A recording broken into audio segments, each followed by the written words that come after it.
वह खिलाड़ी जिसके नाम दर्ज है फर्स्ट क्लास क्रिकेट में सबसे ज़्यादा रन बनाने का रिकॉर्ड, जिसे घरेलू क्रिकेट का सचिन तेंदुलकर कहा जाता है। रणजी के 2 सीजन में 1000 रन बनाने वाला बना पहला खिलाड़ी, जो 10 बार रणजी ट्रॉफी जीतने वाले टीम का रहा है सदस्य। चकदे क्लिक्स के आज के सेगमेंट में बात एक ऐसे खिलाड़ी के बारे में जिसे घरेलू क्रिकेट का सचिन कहा जाता है। इस खिलाड़ी का स्वभाव शांत है, लेकिन इसके खेल में उतनी ही गहराई है। एक कहावत है न कि नदी जितना गहरा होता है उसका पानी उतना ही शांत होता है।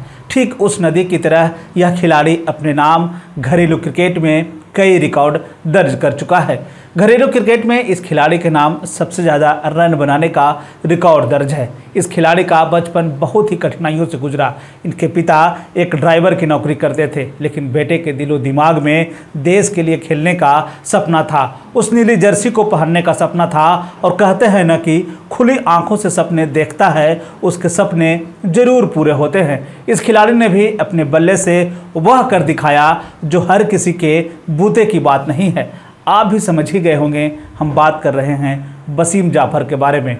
वसीम जाफर का जन्म 16 फरवरी 1978 को मुंबई में एक मध्यम वर्गीय परिवार में हुआ था। उनके परिवार की आर्थिक स्थिति बहुत अच्छी नहीं थी। उनके पिता अब्दुल कादर का एक बस पे ड्राइवर के रूप में काम करते थे, लेकिन इनकी इच्छा थी कि हमारा बेटा देश के लिए खेले, और इसी इच्छा को मन में रखे अपने बेटे को क्रिकेट खेलने के लिए क्रिकेट के मैदान में उतार दिया। वसीम जाफर के साथ ही 4 भाई क्रिकेट में एक्टिव हो गए, लेकिन यह लंबे समय तक न चल सका, और इन 4 भाइयों में से बड़े भाई को घर परिवार चलाने की जिम्मेवारी उठानी पड़ी। ऐसे में उन्हें क्रिकेट छोड़ना पड़ा। वहीं परिवार की आर्थिक स्थिति को देखते हुए दूसरे भाई ने मां के द्वारा बनाई गई अचार को रिक्शे पर रखकर गलियों में बेचना शुरू किया, लेकिन वसीम जाफर अपना क्रिकेट जारी रखे। बता दें कि वसीम जाफर की शुरुआती पढ़ाई अंजुमन इस्लामी स्कूल में हुई थी। अपने स्कूली दौर में खेलते हुए उन्होंने एक बार 400 की शानदार पारी खेली थी, जिसके बाद यह माना जा रहा था कि उनका चयन अंडर 15 में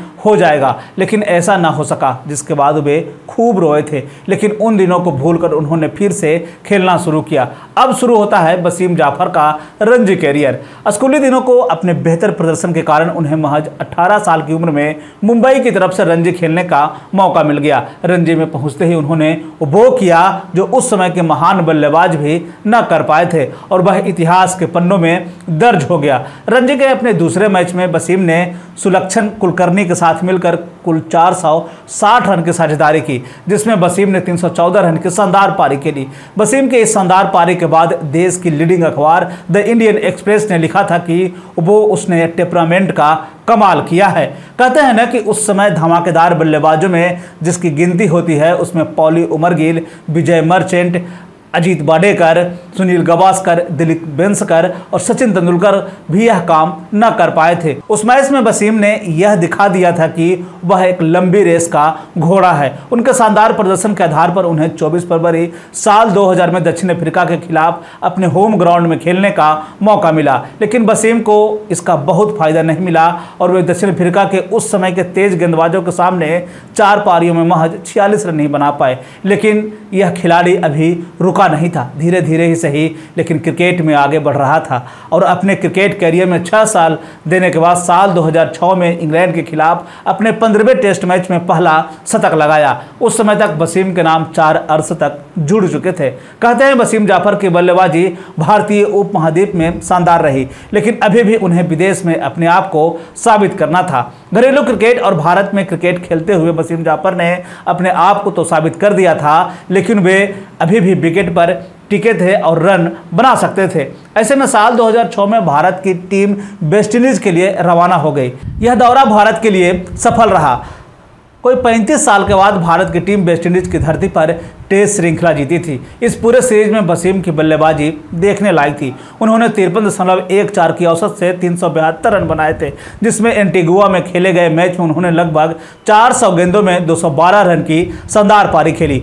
उस दिन उन्होंने दिखा दिया था कि वे अगर मैदान पर हैं तो स्कोर बोर्ड में इजाफा होता रहेगा, चाहे स्थिति कैसे भी हो। जाफर ने साल 2006 से लेकर 8 तक में 21 टेस्ट मैच खेले, जिसमें दक्षिण अफ्रीका के खिलाफ खेले गए एक मैच में उन्होंने 116 216 रन की शानदार पारी खेली थी, तो वहीं पाकिस्तान के खिलाफ ईडन गार्डन में उन्होंने 202 रन की पारी खेली, जिसे आज भी लोग याद करते हैं। साल 2007 और 2008 में वसीम जाफर अपने कैरियर के शीर्ष पर थे, यानी कि उस दौरान रन बना रहे थे। इसी दौरान भारत का दौरा ऑस्ट्रेलिया के लिए हुआ, जिसमें उन्होंने अपने आप को एक बार फिर से साबित किया। हालांकि 6 पारियों में 5 बार वो ब्रेटली के सामने टिक ना पाए और एक बार फिर से वे धाराशाही हो गए।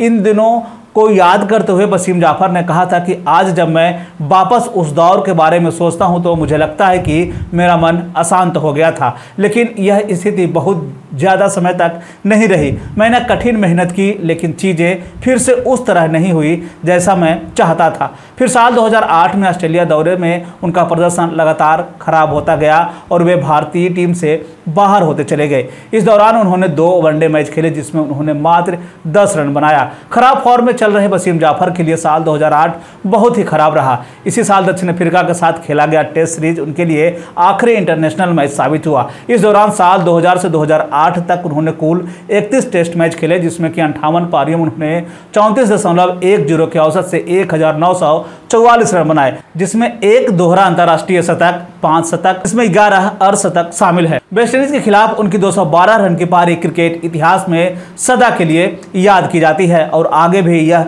याद की जाएगी। वसीम जाफर का जब इंटरनेशनल क्रिकेट में उनका बल्ला चलना बंद हो गया तो उन्होंने हार नहीं माना।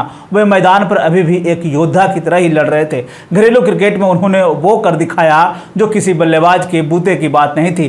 भारतीय टीम से बाहर होने के बाद वसीम जाफर ने अपने आप को एक बार फिर से तैयार किया और साल 2014 तक मुंबई टीम की तरफ से लगातार खेलते रहे। इसी साल यानी कि साल 2014 में मुंबई की टीम को लगा कि वनडे से वसीम जाफर को बाहर किया जाए। आपको बता दें कि घरेलू क्रिकेट में Vijay Hazare trophy one day format में खेला जाता है, जिससे उन्हें बाहर किया गया और नए खिलाड़ियों को मौका दिया गया। तब उन्होंने मुंबई छोड़कर विदर्भ क्रिकेट का हिस्सा हो गए। विदर्भ के साथ जब जुड़े तो उनका प्रदर्शन बहुत अच्छा नहीं रहा। इस दौरान वे चोटिल हो गए, जिसके कारण साल 2016 और 17 का सीजन उनको बिना खेले ही निकालना पड़ा। इस दौरान वे 1 साल तक मैदान से दूर रहे। इसी समय उन्हें इंडियन ऑयल ने अपने यहाँ काम करने के लिए बुलाया, लेकिन वसीम जाफर को इन दिनों अपने फिटनेस पर ध्यान देना था। उन्हें अपना वजन कम करना था और अपने लिए एक रणजी टीम का चयन करना था। इस दौरान उन्हें मैदान में खूब मेहनत किया। इतना ही नहीं, उन्होंने अपने दोस्तों को यह कह दिया कि वे बिना मैच फीस लिए हुए ही किसी भी टीम के लिए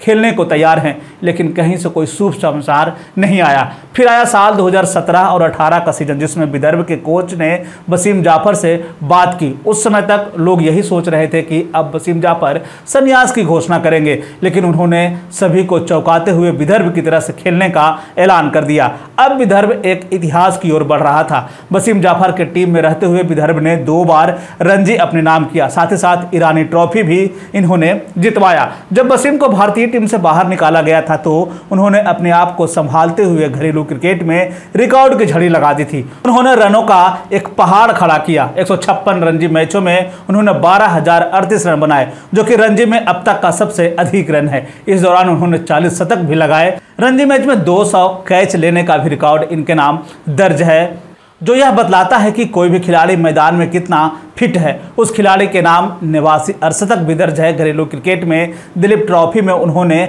2,545 रन बनाए, तो वहीं ईरानी ट्रॉफी में 1,294 रन। इतना ही नहीं, उन्होंने रणजी के 2 सीजन में 1,000 से अधिक रन बनाने वाले पहले खिलाड़ी बने। साथ ही साथ 10 बार रणजी ट्रॉफी जीतने वाले सदस्य टीम का हिस्सा रहे, जिसमें 8 बार मुंबई के साथ तो 2 बार विदर्भ के साथ। आखिरकार घरेलू क्रिकेट का सचिन कहा जाने वाला यह खिलाड़ी 7 मार्च 2020 को क्रिकेट के सभी प्रारूपों से संन्यास की घोषणा कर दी। उस समय फर्स्ट क्लास क्रिकेट में 19,211 रन इनके नाम दर्ज था, जिसमें 57 शतक और 91 अर्धशतक शामिल था। प्रथम श्रेणी क्रिकेट में उन्होंने 314 रन की नवाद पारी भी खेली है। वसीम जाफर के क्रिकेट करियर में उनके माता पिता का अहम योगदान रहा, साथ ही साथ उनकी पत्नी और उनके दोस्तों का भी खूब साथ मिला। वसीम के मार्गदर्शन में उनके भतीजे अरमान जाफर अंडर 19 का विश्व कप खेल चुके हैं। इतना ही नहीं, अरमान ने अपने चाचा वसीम का स्कूली रिकॉर्ड भी तोड़ा है। इसके बाद वसीम बांग्लादेश टीम के बैटिंग कोच के रूप में भी रहे। कुछ दिनों तक वे उत्तराखंड रणजी टीम के हेड कोच की भूमिका में भी रहे हैं। हम बस यही उम्मीद करते हैं कि वसीम जाफर जहां भी रहें खुश रहें, क्रिकेट को आगे बढ़ाते रहें, लगातार अपना योगदान क्रिकेट के प्रति समर्पित करते रहें, क्रिकेट को देते रहें। और चलते चलते आपको एक सवाल के साथ छोड़े जाता हूं, वसीम जाफर की वो कौन सी पारी है जो आपको आज भी याद दिलाती है? आप हमें कमेंट करके ज़रूर बताएं।